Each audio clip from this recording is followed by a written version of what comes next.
Are you running for 2028? Hindi ko alam eh. It's too early. It's only Hindi, 2026. hintayin ko.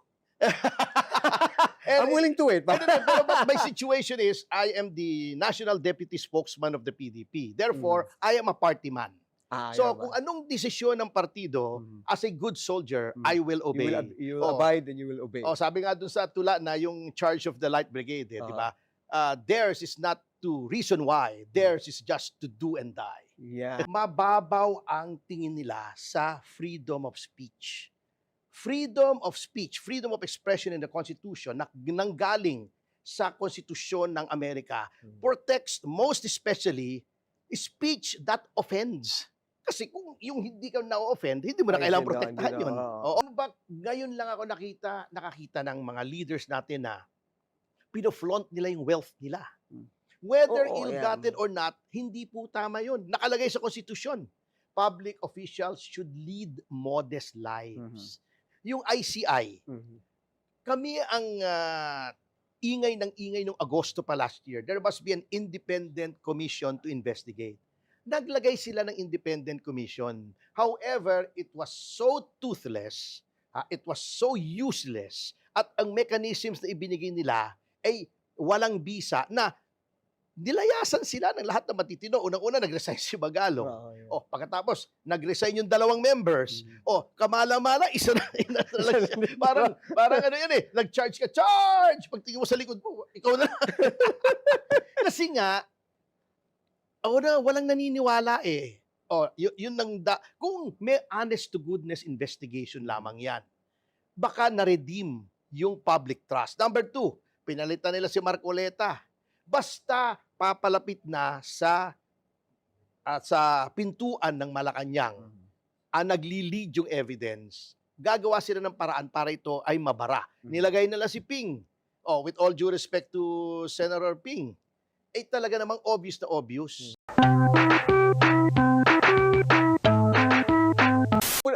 Inimbita ko inimbita ko rito si Ann Curtis, si Jasmine Curtis, si Sara Ilago. Kaya lang, nung nalaman na medyo parang nagdalawang isip sila bago pumunta rito. Dahil bakit naman? Ay, hindi ko. Sabi ko, sa imagination na lang natin sila pag-usapan.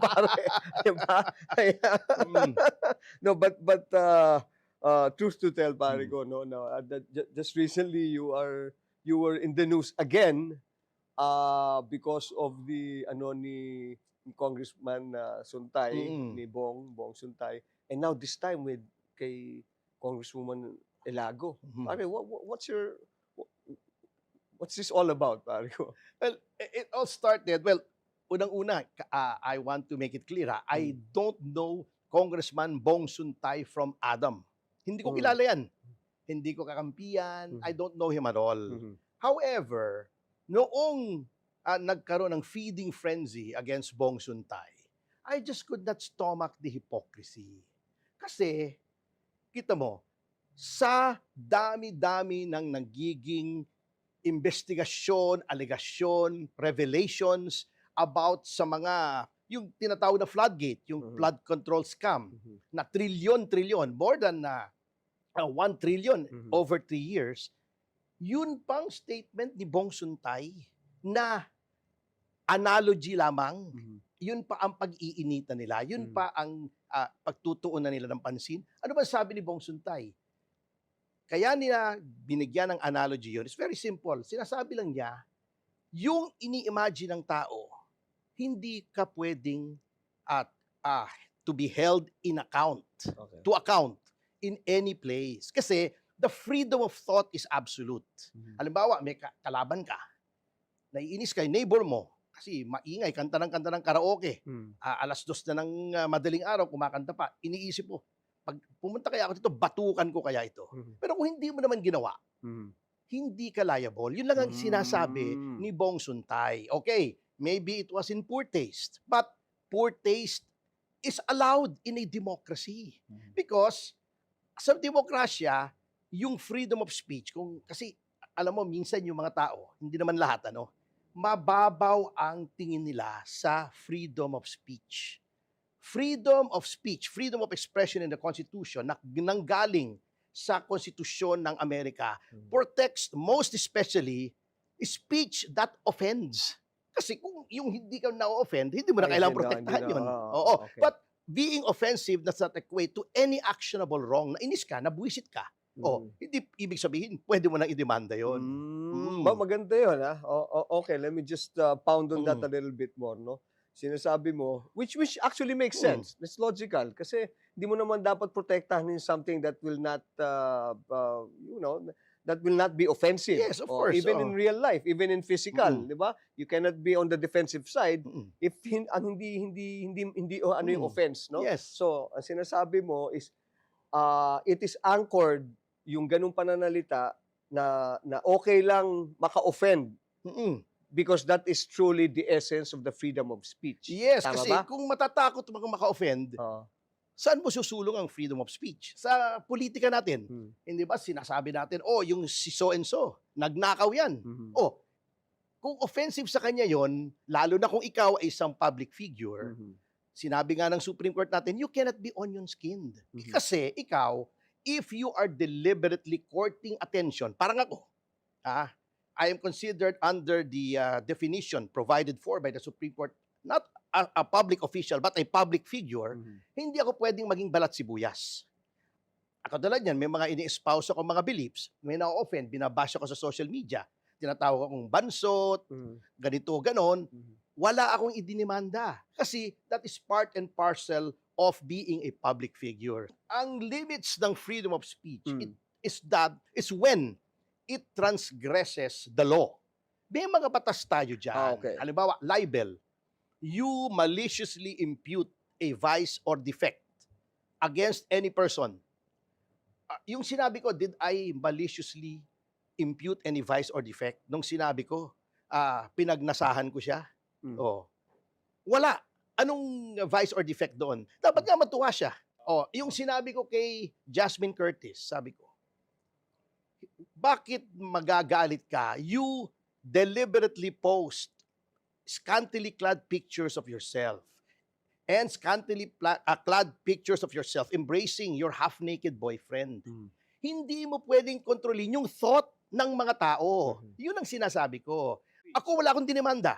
I Mhm. have not sued anyone for saying anything against me, kahit outrightly libelous na. Wala Mhm. po. Zero. Because I understand the concept of free expression. Mhm. Sila yata, free expression. Pag sila, nagtatalumpati sila, sasabihin nila si Duterte, pasista, si ganito, ganon, Mhm. corrupt. Yon, free speech para sa kanila. Mhm. Pero pag sila ang nagiging receiving end, Mhm. galit sila, nagdidemanda sila. See, such hypocrisy. Katulad Oo. dito, partner, Oo. Riz Ontiveros, in 2022, filed a bill to decriminalize libel. Anong nakalagay Okay. sa explanatory note ng bill niya?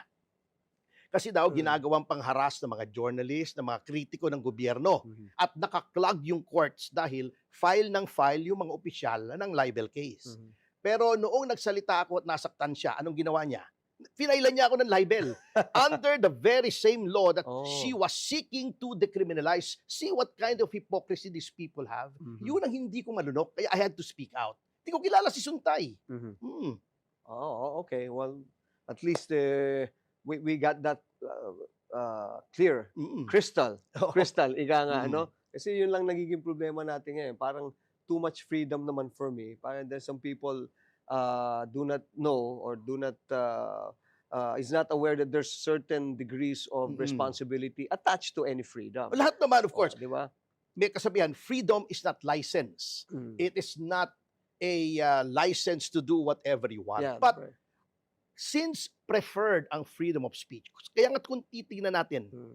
sa Constitution, nasa taas yan ng Bill of Rights. Hindi po aksidente yan. The Bill of Rights sets the priorities for certain freedoms. At the top of the freedoms protected by the Constitution is the freedom of speech. Mhm. No law shall be passed abridging the freedom of speech or expression ang ginagamit, Right. or of the press, or of the right of the people peaceably to assemble and redress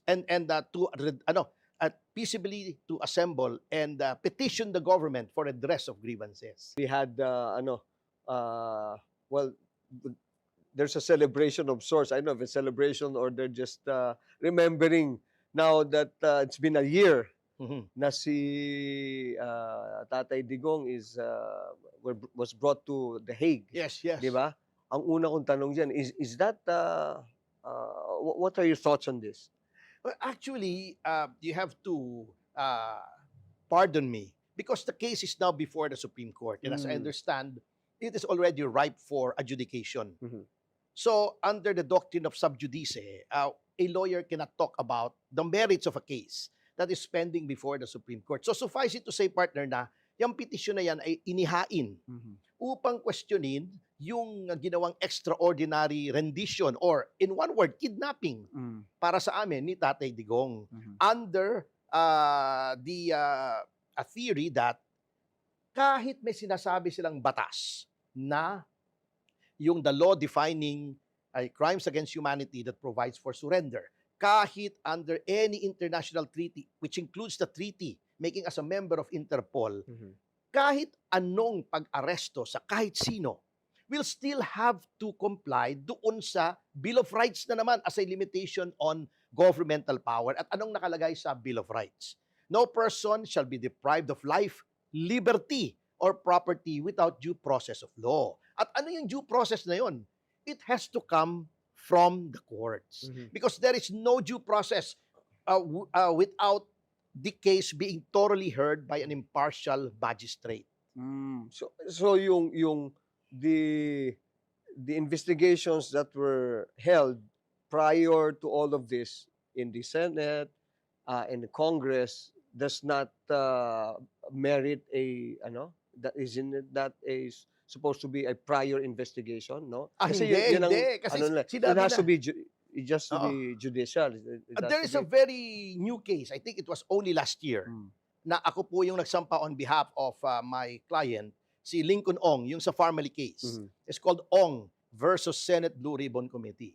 Mm. At doon po sa kasong yon, which modesty aside, I won for my client, sinabi ng Korte Suprema, the Senate is not a court, it is not an investigative agency, it is not a law enforcement agency. Lahat po ng hearings sa Kongreso, meaning both the upper chamber, which is the Senate, and the House of Representatives, are only hearings in aid of legislation. They cannot pronounce guilt, they cannot ascertain the criminal liability of anyone, and they cannot impose punishment. So hindi po pwede yung sinasabing, yung pangangatuwiran po ng mga kawani ng ating pamahalaan na meron namang hearing yan, Mhm. nag-hearing naman sa Kongreso. Hindi po, that is not the hearing contemplated by law. The hearing contemplated by the Constitution is a hearing before our domestic courts, not the ICC, not the Interpol, because of the doctrine of sovereignty. Yung mga ibang bansa hindi pwedeng i-impose ang kanilang mga batas dito sa atin Okay. kasi may soberanya tayo. Mhm. At yun po ang masusunod dito sa ating bansa ay sarili nating batas at hindi batas ng mga dayuhan. Paano ngayon yan, partner? First, yung kay VP Sara. So, syempre, now they're gearing up to impeach her. Mhm. Di ba? So, of course, under the Constitution, sila lang ang pwedeng mag-impeach. So, paano yun? What are your thoughts on this? Kasi kung sinabi nila na katulad yan, hindi naman sila, wala silang power, they're not mandated to, well, they have the mandate to impeach. Mhm. Pero is that legal? The processes that are now happening? Yan parang yung pinag-usapan natin, partner, na, di ba, may freedom of speech pero Oo. may limits. Yeah. Yung freedom or the right or the authority of the House of Representatives to initiate impeachment proceedings is constitutional. Wala pong problema dyan. Okay. Nasa Constitution. Ngunit, again, kailangang sumunod sa tamang proseso in the exercise of that power. Mhm. Yun pong sinabi ng Korte Suprema doon sa Duterte versus House.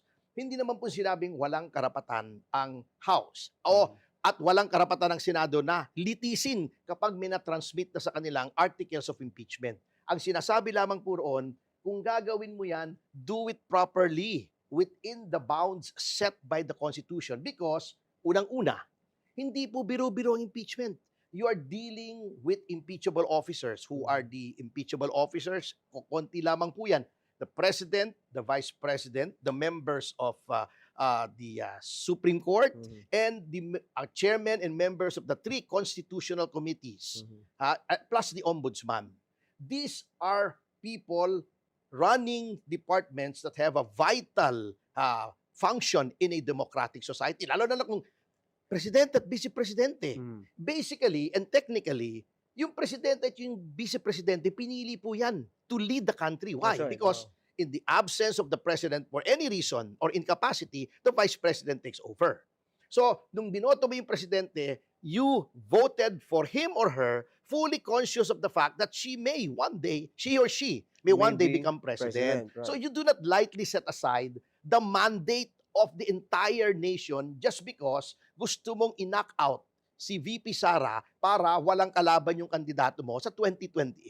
Hindi basta-basta po yan. Ganun po yan eh. So, mahigpit po ang proseso para hindi maabuso. Yan po yun. Now, have you talked with the VP Sara just recently, or have you had a Medyo chance? matagal na rin. I'm not really close to VP Sara. I'm a member of the Partido Demokratiko Pilipino and she is not.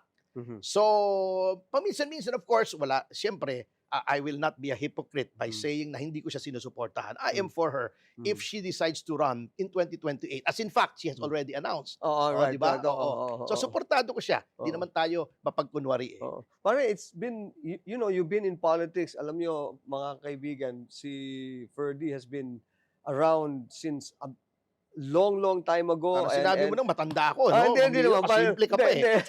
Hindi, papasok ko naman na kahit mukha siyang bata, marami na siyang pinagdaanan. In fact, we have had a lot of things we've been together. Buhay pa ang daddy mo noon. Yes, I go to Cavite just for us to have coffee with your dad. Yes, Parang ang tagal mo ng ang dami mo ng ilang presidente na rin, di ba? Even before ERAP, ERAP Naabutan time. ko pa si Marcos. Marcos was my Marcos first pa tayo, president. di ba? Because Marcos Sr. was elected to the presidency for his first term on the same day that I was born. November 9, 1965. Kaya Ferdinand ako eh. Okay. Can you imagine kung nare-elect si Macapagal, Diosdado ang pangalan ko. Hindi naman masamang pangalan. Daddy cool ka naman. Daddy cool. Dad. Okay, with all this administration, diba, who do you think is, and how would I politically correctly put it? Hindi, sige. Bluntly, sino sa tingin mo magaling? Marcos Sr. had his strengths. And I still believe, magalit na sa akin, sabi mo nga I've been in politics for so long but I'm not always politically correct. si Marcos Sr., I believe, came at a time that the country needed him most, which is to prevent the country from falling into the hands of the communists. Naniniwala pa rin ako dyan. Kaya ako, Marcos loyalist ako. Hanggang nawala siya, naka-exile siya, I am not ashamed of the fact that I was loyal to Marcos Sr. Kaya nga po, noong tumakbo uli si Marcos Jr., since ang daming pag-alipusta, pagbatikos kay Marcos Sr. na many of which I felt was undeserved, akala ko, pag naging presidente siya, ay ire-redeem niya yung pangalang Marcos. Because not everyone is given that, it's practically a 1 in a billion chance na tatay mo natanggal, na-oust bilang Pangulo, ikaw ay magiging Pangulo, and then dapat ang primordial aim mo na ay ibangon muli yung pangalang Marcos.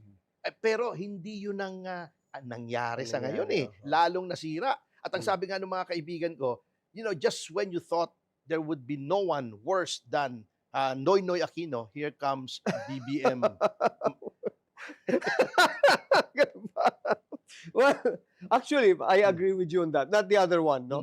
So yung sinasabi mo na actually, yun din ang nakita ko, pare. Bakit, like any other son, di ba? If you want a good son, if you want to redeem, you have redeem the name, your family name, or especially your dad, no? at the foremost, ang dapat mong gawin is to do good works talaga eh. Oo nga eh. Just to erase whatever it is, the stigma that, what happened or whatever happened to your family before, no? That's the best way to do it. In fact, I was telling them some of my friends na had our good President BBM did or do his job exemplary and splendidly well, hindi na sana siya nagkakaroon ng problema kay VP Sara actually. Actually, it was a lost opportunity, ano? Yes, I think oo. that's the best Just word for it. because, It's a lost opportunity. Yeah, just because they did not heed the biblical injunction that a good name is better than money. Kita mo ha, if, I'm sure, well, you're a Filipino, you were here, di ba? In 2022, nung nanalo sila, di ba?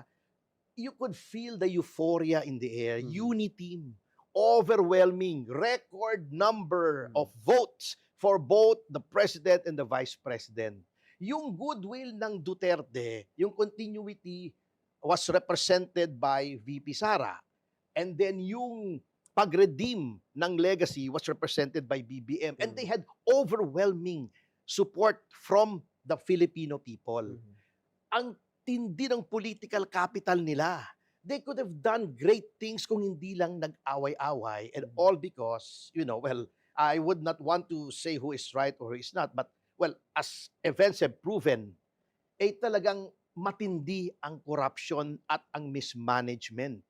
At this is yung flood control scandal that can be correctly declared as the greatest thievery in Philippine history. Wala nang tatalo dyan. May corruption dyan. Ngunit, katulad sa Vietnam is considered as quite corrupt. Pero may accountability.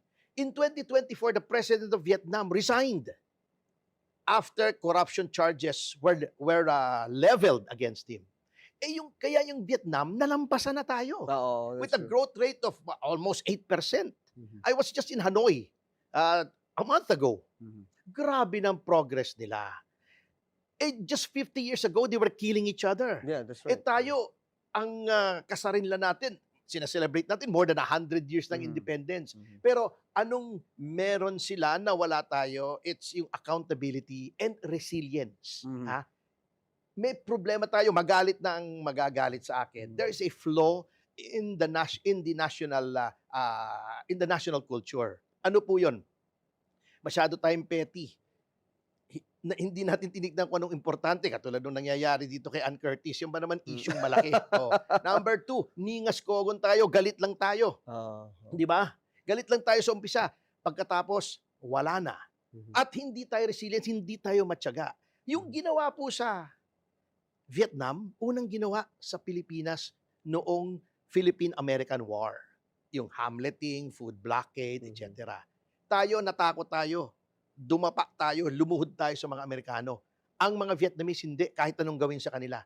They were resilient, they persevered, kaya they won their independence by themselves. It was not granted by a foreign power. Sila mismo, sina Ho Chi Minh, sina General Giap, sila ang nakipaglaban for almost a decade to free themselves from foreign colonialism. So talagang you're saying that the Filipinos, especially the leaders at that, well, not everyone, but they lack the balls to do it, to take care of the country and yung pursue the vision of the whole Filipino nation, hindi yung independent from other international powers. Oo, dapat matyaga kasi tayo. At matyaga naman ang Pilipino, pasensyoso nga eh. But that patience should translate into patient action. Yung relentless action. Hindi lang tiyaga tayo kahit ganito. Hindi, tiyaga tayo, kumilos tayo. Ang Vietnam, ang Indonesia, ang Malaysia, at the end of World War II, lahat yan pinasok ng Hapon. Ang Indonesia, Dutch East Indies yan eh. Yung Indonesia. Ang Vietnam is French Indochine. Yan. Noong pumasok ang Hapon at sumurrender yung Hapon noong 1945 at umalis yung mga Hapon, tinry ng Dutch sa Indonesia at ng French sa Vietnam na bumalik. Hindi nila pinapasok. Sabi nila, colony namin kayo, babalik. Hindi na, independent na kami. Hindi. Nagpumilit sila, nagera. Tayo, ano nangyari? Noong sumuko na yung mga Hapon, nandito ulit yung mga Amerikano at sila pa ang nagbigay sa akin kuno-kuno ng independence. That has an effect on the national psyche. Na Mhm. kaya ngayon, ang iniisip pa rin natin, colony Kung tayo. beholden tayo. May neo-colonial mentality Sa tayo kanila. na mabigat, na Mm. dapat matanggal sa atin. How can you that's something medyo mabigat yung ano na yun. How can we do it? What do you think should By be done? instilling pride. Kasi yan po ang dapat gawin natin. If we become wealthy, if we become successful, if the prestige of our country carries on all over the world, magkakaroon tayo ng pride. National pride. Yan, Oo. national pride. Diyan tayo uunlad. Kasi, Mhm. I mean, let's face it wala tayong ipinanalong giyera. Yung Philippine-American War, yung nung kinonolize tayo ng ang mga Kastila, lahat ng rebellions natin nag-fail. Mhm. Nung magsasucceed na tayo, pinasok tayo ng mga Amerikano, oo. talo rin tayo. Yung World War II, talo rin tayo, bagsak ang Bataan, bagsak ang Oo. Corregidor. And then yung independence pa nga natin, parang ang iniisip natin, ibinigay pa. We did not take it. It had to be given to us. Mhm. So we need something to be proud of. Nung panahon ni Duterte, magalit na yung magagalit sa akin, we had something to be proud of. Yung bumaba ang crime rate, may strongman rule tayo na nababagay sa Asia. Nandyan si Manny Pacquiao. We were very proud of that Mhm. guy. We are still proud of him. Mhm. Yun ang dapat magkaroon tayo, Filipino pride. Mhm. Paano tayo magkakaroon ng Filipino pride kung Ah, tinatawanan ng ating Pangulo? Ah, Kung pagtingin sa atin ng mga foreigners, pag sinasabing Filipino tayo, wow, corrupt yung bansa nyo. Mhm. Kaya walang pumupuntang turista rito Kulela tayo. Mhm. Except for Myanmar and Laos. Mhm. Kulela tayo sa tourist arrivals for last year. Mhm. No one Mhm. wants to come here. Mhm. So talagang kailangan we should instill fresh national pride, you mean, no? Totoo, O yun ang totoo. kailangan natin talaga. Pero kasi actually, apart from that, I'm sure you would agree, yung leadership din natin, I think the morals of the leadership that we have should also be checked na parang, Ay, totoo. no? Sinabi mo. Alam mo ba, ngayon lang ako nakakita ng mga leaders natin na pinoflaunt nila yung wealth nila. Whether Oo, ill-gotten or not, hindi po tama yun. Nakalagay sa konstitusyon. Public officials should lead modest lives.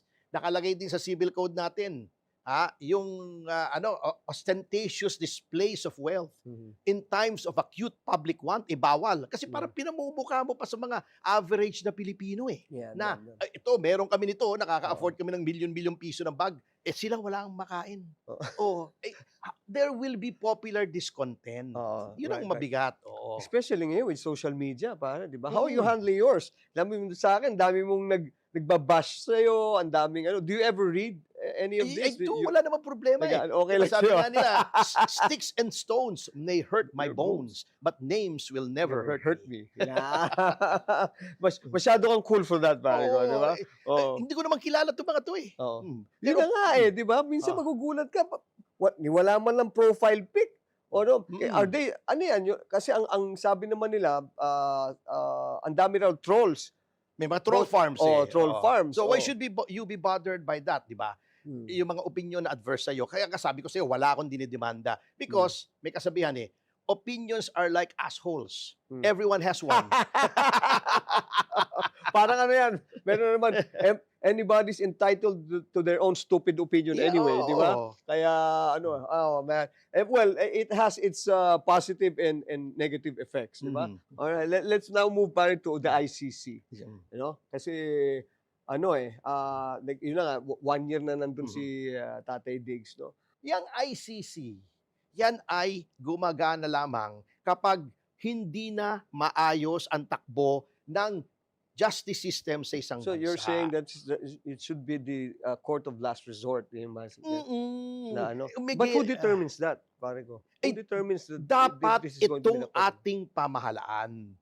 Any country that has any semblance of dignity, hindi papayagan na foreign court ang maglitis sa kanilang citizen.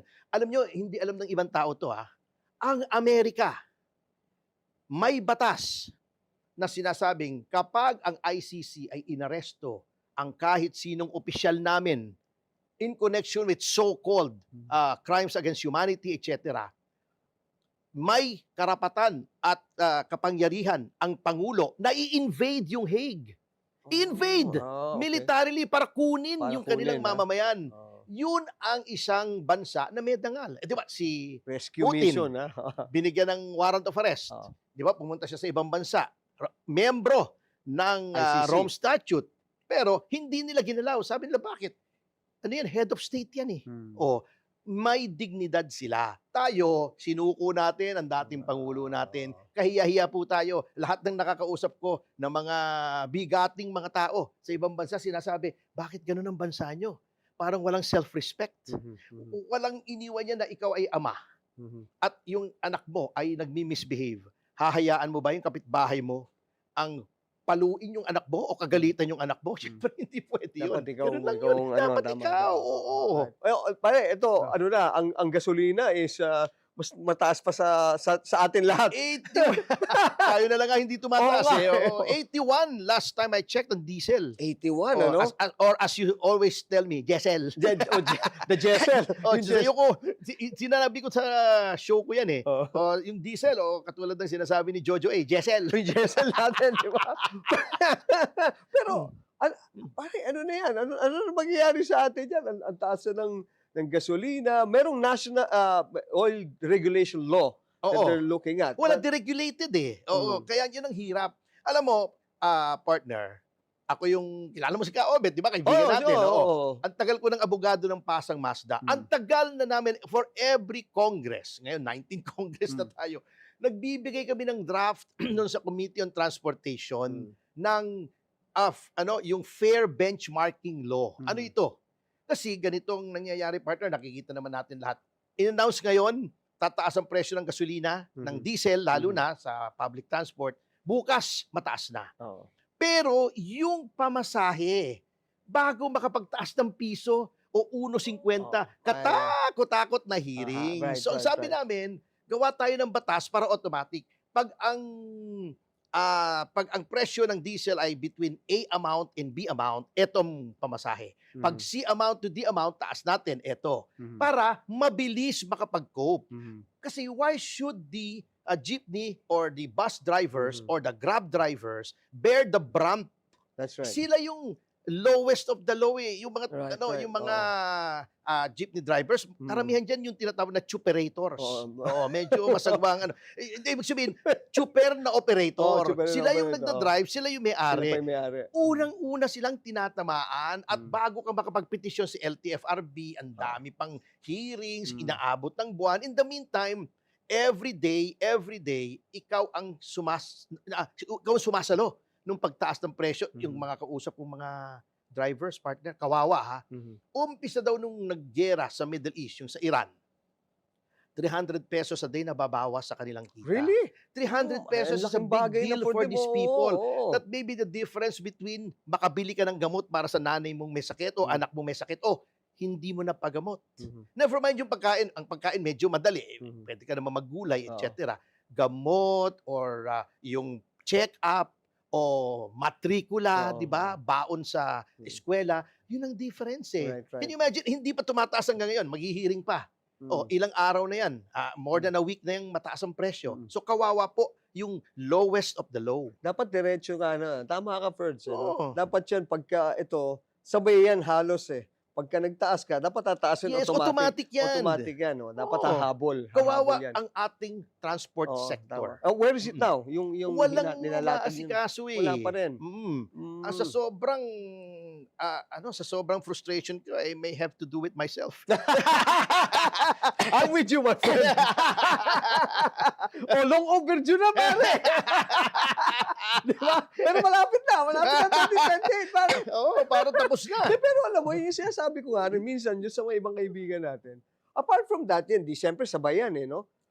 Instead of giving it to sa mga, ito akin lang naman, no? Kesa mag-ayuda ka, kesa mag-diretso ka, dapat i-subsidize na lang ng government, maybe yung transportation, maybe LRT, sabihin, babae mo ng ganyan, or ang Pwede actually, diba? partner. I-subsidize na lang ng government, di ba? But a subsidy can only work in the short term. Yes, Katulad niya, no? And there's so much talk about giving the president emergency powers, tanggalin yung excise tax. I-subsidize mo muna. But you know the reason why Hmm. hindi makapag-subsidize, sabi sa akin ng mga kaibigan kong lawmakers na Hmm. matitino, ninakaw nila eh. Um, Anong pang subsidize wala, mo? wala, wala, Yung wala PhilHealth pera, nga oo. eh. Oo. Universal Health Act tayo, Mm. niyayabang natin. Ang Pilipinas ay one of the countries na may Universal Health Bill or Mm. Health Act. Mhm. Kinuha mo naman yung pera sa PhilHealth. Oo, Ewan ko lang kung naibalik na.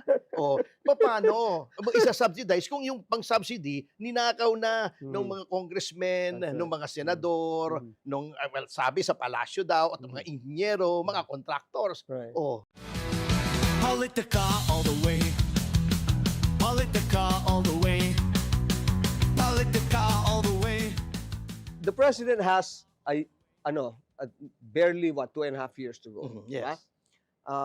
What do you think should he do? Is there or something that he could do, drastic change that can turn this whole thing around? He could resign. Drastic Drastic ka mo eh. Okay, ganun. Kasi medyo hindi naman. Well, no, but policy-wise na lang, policy-wise. Ganun. What do you think should he do? Alam mo, Coming from you, ha? alam mo, isa pang missed opportunity ito eh. Ang hirap kasi when there is talk of complicity in the flood control scandal. Alam mo, ang daming opportunities. Number one, yung ICI. Mhm. Kami ang ingay ng ingay nung Agosto pa last year. There must be an independent commission to investigate. Naglagay sila ng independent commission. However, it was so toothless, it was so useless, at ang mechanisms na ibinigay nila ay walang bisa na nilayasan sila ng lahat ng matitino. Unang-una, nag-resign si Magalong. Yeah. Pagkatapos, nag-resign yung 2 members. Mhm. Kamala-mala, isa na lang siya. Parang ano yan eh, nag-charge ka, charge! Pagtingin mo sa likod mo, ikaw na. Kasi nga, walang naniniwala eh. Yun kung may honest to goodness investigation lamang yan, baka na-redeem yung public trust. Number 2, pinalitan nila si Marcoleta. Basta papalapit na sa pintuan ng Malacanang, nagli-lead yung evidence, gagawa sila ng paraan para ito ay mabara. Nilagay nila si Ping. With all due respect to Senator Ping, talaga namang obvious na ayaw niya na ituloy kapag na kay Martin na at saka nasa Pangulo ang ebidensya. So, doon po tayo nasisira. You promise the people that you will get to the bottom of it. Sabi mo, mahiya naman kayo. Actually, maraming naniwala. Kami nga naniwala eh. Sabi namin, sir, mag-create kayo ng independent commission. Nag-create. Outside of that act, it is beyond redemption. Kaya lang, tama ka, partner, hindi gagawin eh. Hindi gagawin. We just have to resort to the self-renewing mechanism of a democratic government, which is periodic elections. Ang problema, ito natatakot ako ha. Unang-una, wala ka nang mapagsumbungan. Yung ombudsman, bata nila. Yung sa COMELEC, bata nila. Blue Ribbon, bata nila. NBI, bata nila. DOJ, bata nila. Wala ka nang mapuntahan eh. Ang vent na lamang or ang outlet na lamang ng taong bayan sa 2028, pag yan ay finrustrate pa nila dahil natatakot ako sa chairman natin, ang daming tao na hindi naman elected, ang tinatawag nila COMELECTED. Ang naghalal, hindi yung taong bayan. Yung chairman, ini-invalidate yung ganito. Yung si Abante, di naman nanalo. Yung Gabriela Party List, di naman nanalo yan eh. In-invalidate lang yung registration ng Duterte Youth with 2.3 million votes. Can you imagine disregarding the will of the people that way? Kapag yan ay hindi pa nasunod ang will of the people sa 2028, baka malaking gulo na. And I don't want that for our country. In fact, kami sa PDP, we have always made it clear we are against extra-constitutional regime change. Ayaw namin yung mga kudeta, yung mga pepwersa, lulusubin ng Malacanang. Ayaw po natin yan. Gusto namin peaceful and constitutional transition of power. Pero baka the situation might be so that it might not be satisfactory to the people at Mhm. magkagulo. Yun ang kinakatakot ko. Huwag naman sana, I'm keeping my fingers crossed. Kasi malapit na actually, Mm. no? Kaya like now the question, my most important questions before we get to the name drop segment is, are you running for 2028? Hindi ko alam eh. It's too early. It's only Hindi, 2026. hintayin ko. And- I'm willing to wait. Pero my situation is, I am the national deputy spokesman of the PDP. Therefore, I am a party man. So, kung anong desisyon ng partido, as a good soldier, I will obey. You will abide and you will obey. Sabi nga dun sa tula na yung charge of the Light Brigade, di ba? Theirs is not to reason why. Theirs is just to do and die. Yeah, yan naman. kaya ang galing mo sumano, pare, kaya miski mga babae, pare, na smitten sa mga Cyrano de Bergerac. with the looks and the charm. And the English major kasi ako eh, kaya nabasa ko lahat ng mga tula. Okay, pare, meron ako ditong, we have a name drop, Okay. rito, segment. But it's supposed to be, I will say a name and then you will say something about them. Ilang no? words ba? Ilang words? Ay, hindi nga. I will change it because you're a music man also, eh, di ba? Okay. So instead of let's come up with a song probably that would fit whoever the personality is. Okay? Sige. Okay, tignan natin ha. We'll start Mabigat off. yan ha, mas mahirap po yan ha. Pero maganda to, pare, di ba? Okay, simula tayo kay puro abogado pala ito ah. So, yan tayong iba. Iba nating sige, ito, sige. We'll start off with Attorney Harry Roque. Harry Roque. Nowhere Man. No, Ng Beatles. so, No hair eh. Oh, No no, hair. man. No hair man. Akala ko no way man. Kasi diba, okay. Okay. Rowena Guanzon. I love you, I hate you. Paano nga I love you, I hate you? And I love you, I hate you. Okay. May magandang version niya si Myrto Sarosa eh. Okay. Let's not... some other time. Bigyan natin yun. Okay, bigyan natin. Salvador Panelo. Sal Panelo. Salvador Panelo. Teka muna, delikado yan eh. Here, there, and everywhere. Oh, here, there, and everywhere. All right. Ito. Attorney si Edward Chico. Edward Chico. Oh. Funny girl. Funny girl. Barbara Streisand ba yan? Tama, Barbara Streisand. Galing mo, I still know, ha? Oh, okay. Edwin Lacerda. Edwin Lacerda, Lady Wants to Know. Lady Yun ang una. wants to know. Wants to know the reason. Got to know. Okay. Laila de Lima. Laila de Lima, Beautiful Girl. Beautiful girl. Di ba? Maraming nabighani sa kanya eh.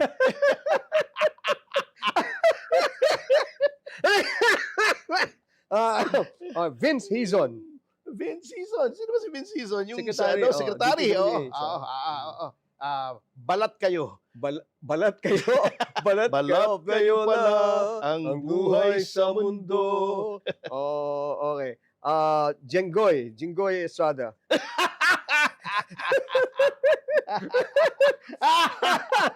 Funny girl din ba?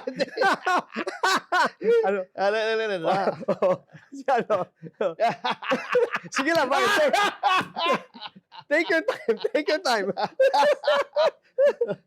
Jinggoy, kaibigan natin kasi yun eh. Kaya, mahirap magsalita. Kayo ba? Don't say it, just sing it. Oo. Oh. Kaya, ganun ba? The Sound of Silence. Sino ba yan? Si ano yun eh? Si Dito Lapid yun eh.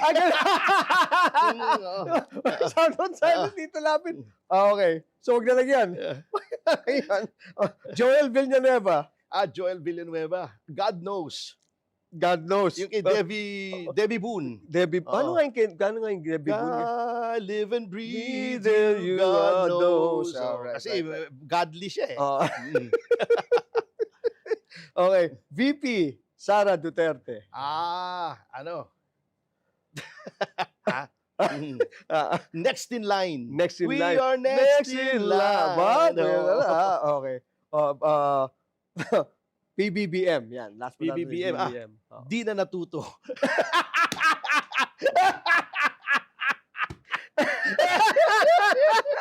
Andiyan ka na naman. Bakit nasayang lang? Ang Dalawa actually. Either it's a toss-up between di na natuto sa sayang na sayang. sayang. Manilin Reynes. Oh, akala ko, ang naisip ko naman yung kay ano, parang, sino ba to? Si Sayang. Yung kay Claire. Oo, kay Claire. Dumaan lang May naisip ako kay ang Jinggoy, 6 na eh. taon. Oh. All behind us now.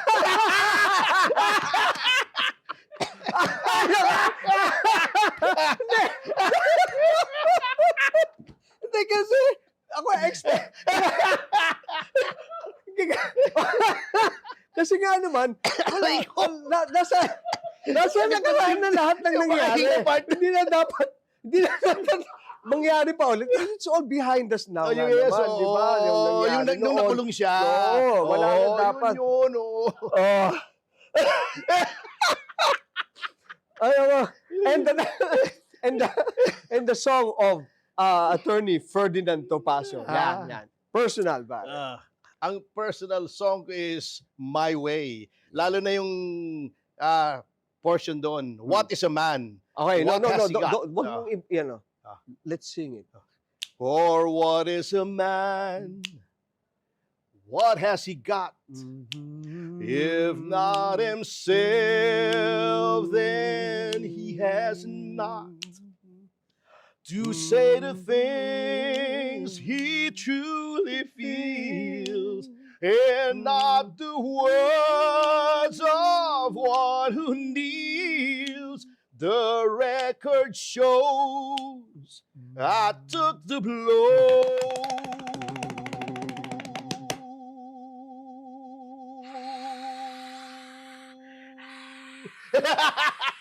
And did it my way.